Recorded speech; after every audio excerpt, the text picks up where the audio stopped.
Փոխգնդապետ Ալեքսան Արաքելյանն այստեղ է ծնվել մեծացել, հենց այս թաղամասում։ Այսօր նա մեր կողքին չէ, բայց զուտ ֆիզիկապես, քանզի բոլորին հենց նա էր համախմբել հայրական տան փողոցում։ Բարձրաստիճան պաշտոնյաները, մարզային ու քաղաքային կառույցների ղեկավարները, հարազատները, ընկերներն ու գյումրեցիները եկել էին խոնարհվելու կառուցված ուշակոթողի մոտ եւ հարգանքի տուրք մատուցելու ապրիլյան քարոզարիայում նահատակված Հայկ Քաջի հիշատակին։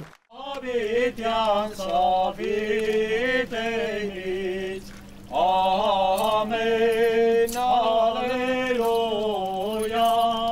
ալելույա, ալելույա։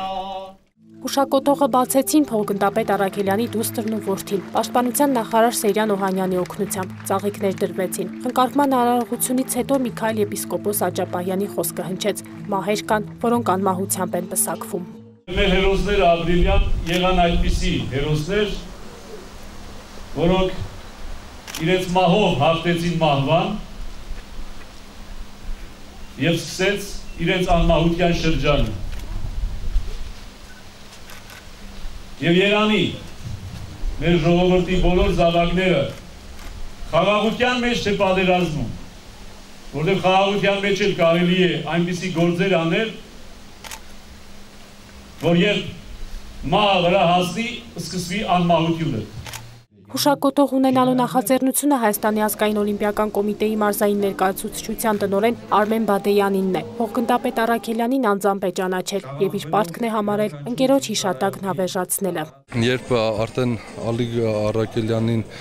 բերեցին Գյումրի եւ հանձնեցին հողին, որոշեցի, որ իմ նախաձեռնությամբ, որպեսզի Ալիկ Արաքելյանի թաղում, որտեղ ծնվել, մեծացել է, դաստիարակվել է եւ իր կյանքը տվեց մեզ համար, մեր հայ ազգի համար, մեր ազգի ու ժողովրդի համար, որոշեցինք, որ Ալիկ Արաքելյանի հուշակոթողը պետք է կանգնեցնենք խաշկարով, ցայտաղբյուրով եւ իր նկարով, որպեսզի մեր մադաղ սերունդը տեսնելով ճանաչի Ալիկ Արաքելյանին, իրեն կատարած գործը նաեւ գիտենան, որ ինքը ինչ հայրենանվեր գործ է արել, չխնայելով իրեն կյանքը։ Նրանց արած հերոսությունը եւ նրանց թողած հիշողությունը դա այնպես է տաջվել հայ ժողովրդի այսօրվա եւ ինչու՞ չէ ողջ աշխարհում ապրող հայերի սրտերում, որ նրանք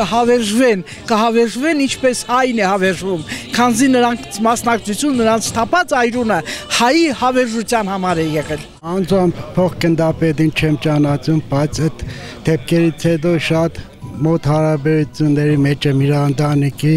իր տան բոլոր անդամների հոր հետ, մասնակցել եմ ամեն միջոցառման, անխնդիր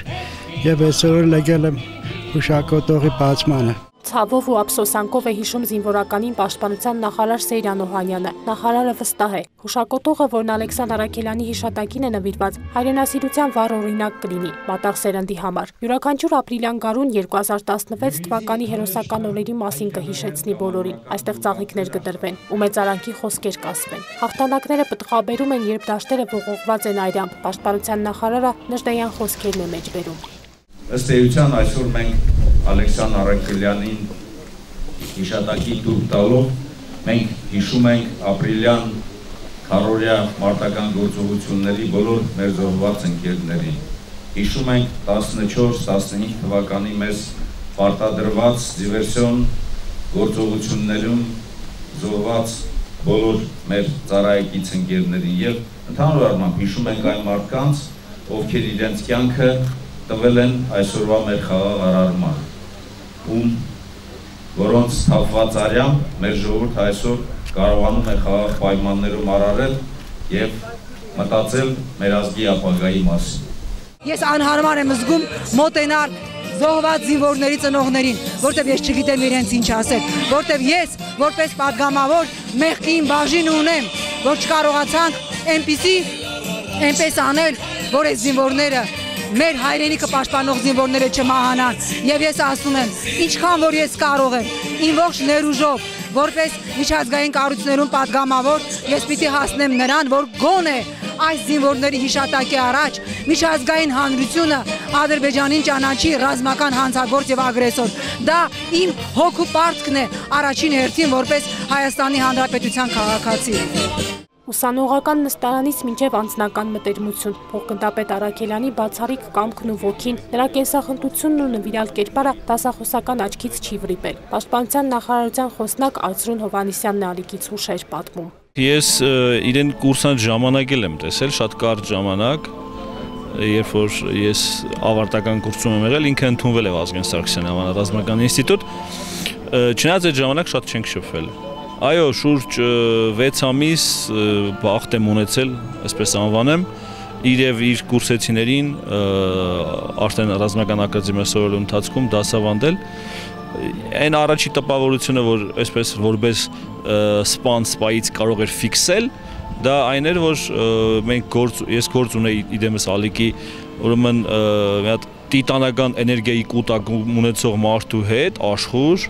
նվիրված իր գործին եւ արյունը եռացող հայրենասերի հետ։ Մխիթարության ու սփոփանքի խոսքերն անզոր են մեղմելու Արաքելյանների վիշտը։ Երկամյա Հովհաննեսին բացատրելով, որ զինվորականների մեջ հայրիկին այլևս չի գտնի։ Այս ամենի հետ մեկտեղ Արաքելյանները մեկ ցանկություն ունեն՝ կորուստը թող լինի վերջինը։ Երկրում խաղաղություն հաստատվի, ոչ մի երեխա չունենա անհայրմանկություն, մեծանա կապույտ եւ անարգ երկնքի ներքո։ Կիմա Եղշացյան, Արա Գյուղեղյան, Օրակից։